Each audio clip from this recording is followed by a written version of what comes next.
Oke, kali ini saya akan memberikan presentasi terkait bagaimana cara penggunaan yang baik dan benar atau keamanan pada operasi drone agriculture atau drone pertanian. Ya, yang pertama ada dari kemungkinan kerusakan atau penyebab yang dapat didapatkan ketika menggunakan drone pertanian. Kemudian ada juga zona terlarang atau area terlarang kita untuk terbang, dan juga terakhir cara penggunaan yang aman dalam pengaplikasian drone pertanian. Oke, yang pertama adalah kemungkinan kerusakan yang diberikan oleh drone pertanian. Jadi pada drone ini dapat kita lihat bahwasanya propeller atau baling-baling drone itu terbuat dari karbon, sehingga dapat menyebabkan kerusakan yang terjadi entah itu pada manusia ataupun benda di sekitarnya. Yang seperti kita ketahui bahwasanya baling-baling tersebut berputar sangat cepat, sehingga dapat kemungkinan kerusakan yang disebabkan apabila baling-baling tersebut terkena benda lain sangatlah tinggi. Entah apapun itu material yang mereka dikenakan atau yang ditabrak oleh drone tersebut. Seperti kita lihat bahwasanya telur dengan drone yang seberat hanya 1,2 kg ini bisa hancur. Kita juga dapat melihat bahwasanya apa yang bisa disebabkan dari drone tersebut, baling-baling drone tersebut kepada manusia. Dan di sini dicontohkan bahwasanya daging manusia itu seperti daging dari babi. Oke. Kemudian ini yang disebabkan pada tangan manusia, tangannya dapat terpotong. Maka dari itu hati-hatilah saat penggunaan drone pertanian itu juga. Ini adalah damage atau penyebab yang dapat atau kerusakan yang dapat disebabkan oleh drone pertanian. Apabila penggunaannya tidak sesuai dengan operasi yang baik atau operasi yang aman, maksudnya akan terjadi cut atau potongan-potongan pada tanaman atau buah-buahan, seperti hal yang tidak diinginkan. Di sini terlihat pada tanaman bunga matahari kerusakan yang terjadi pada batangnya. Kemudian di sini juga kita lihat kerusakan terjadi pada jeruk. Ya, jadi banyak sekali atau ada bahkan ribuan kerusakan yang bisa disebabkan oleh drone pertanian ini maupun drone-drone lainnya. Maka dari itu penggunaan yang aman harus dilaksanakan dengan baik, dan juga regulasi-regulasi yang ada harus ditaati dengan baik. Nih, pada saat pengoperasian itu banyak hal-hal juga yang dilarang. Yang pertama, tidak boleh manusia atau seseorang itu menaiki drone. Kemudian terlalu dekat dengan drone yang saat sedang terbang, baik saat mendarat maupun dia saat take off. Kemudian mengoperasikan drone di tengah keramaian itu juga dilarang atau tidak diperizinkan.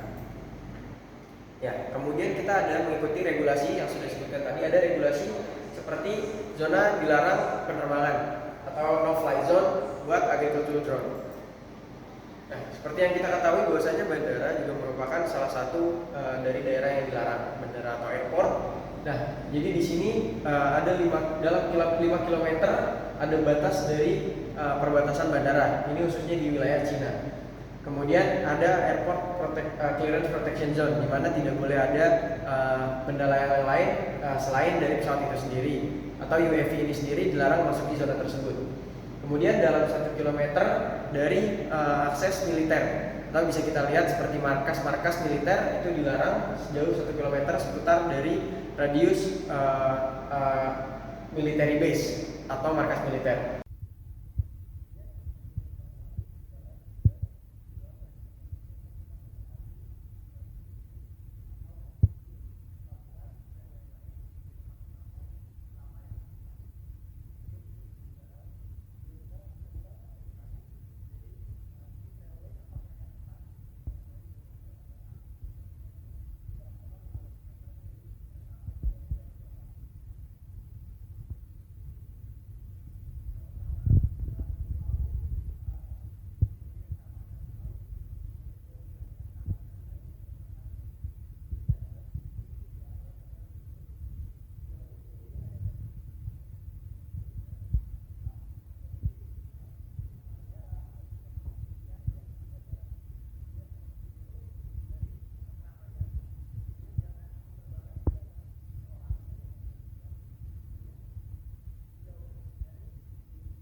kalian juga harus melakukan operasi yang sudah qualified, atau kalian juga sebelumnya sudah melakukan training dan sudah mengerti bagaimana cara melakukan operasi yang baik dan benar. Kemudian jangan lupa untuk perlindungan diri, menggunakan baju yang pas di lapangan, atau menggunakan pelindung dari matahari, atau masker, atau kacamata, atau juga kita bisa menggunakan sarung tangan dan sepatu boots untuk melindungi diri kita sendiri. Kemudian kita juga harus mengikuti safety pesticide use, atau kita mengetahui dari tingkat keracunan dari pestisida itu sendiri, supaya kita mengetahui bagaimana sebelum pengoperasian apakah pestisida tersebut dapat merusak kesehatan kita atau orang-orang di sekitar kita.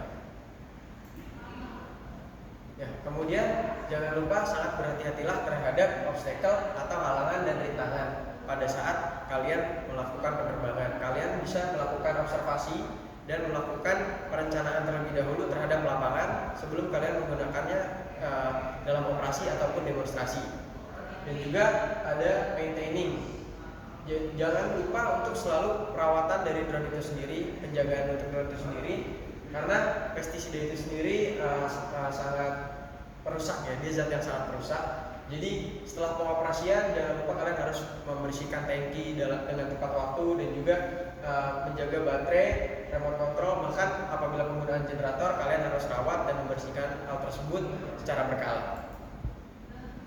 Ya, kemudian jangan lupa kalian juga harus merawat dari distributor board, atau yang biasa kita kenal di sini suku cadang mereka yang bersinggungan langsung terhadap baterai. Karena di sini apabila sudah terjadi korosi ataupun sudah terjadi penghitaman seperti ini, sudah tidak dianjurkan untuk menggunakan kembali, maka harus diganti atau diservis dan bawa ke tempat servis terdekat di tempat Anda beroperasi.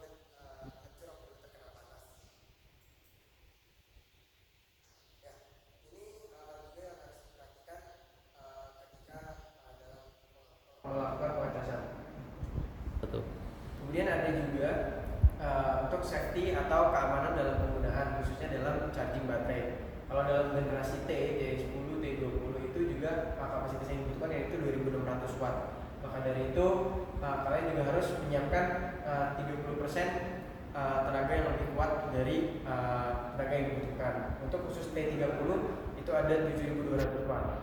Jadi dalam hal ini kalian membutuhkan tenaga yang dibutuhkan sekitar 30% lebih dari tenaga yang dibutuhkan oleh charger tersebut. Ya, kemudian bagaimana cara metode mengatasi terhadap listrik atau kelistrikan atau tiang listrik ya, seperti itu. Pertama-tama yang jelas kalian harus survei seperti yang sudah dikatakan sebelumnya. Kalian harus bisa survei apakah lahan itu terdapat banyak kabel atau listrik atau tiang listrik yang ada di sekitar dari lahan. Kemudian kalian apabila mengerjakannya dalam malam hari, selalu ingat untuk melakukan obstacle planning atau planning terhadap halangan atau rintangan dan pada saat pagi harinya. Jadi apabila saat melakukan operasi malam hari, kalian harus bisa melakukan planning pada saat malam harinya. Karena dalam pengoperasian ini juga jarak aman dari obstacle itu sendiri lebih baiknya atau dianjurkannya yaitu sekitar 6 meter dari jarak obstacle itu sendiri. Jadi kalian sudah bisa mengatur jarak keamanannya. Kemudian kalau drone yang sudah menabrak tegangan tinggi, listrik tegangan tinggi, jangan ingat untuk tidak selalu berusaha mengatasi dengan diri kalian sendiri, karena kalian bukan merupakan ahli dalam mengatasi kelistrikan seperti itu. Jadi harus kalian menghubungi orang-orang yang profesional dalam mengatasi hal-hal yang berhubungan dengan kelistrikan.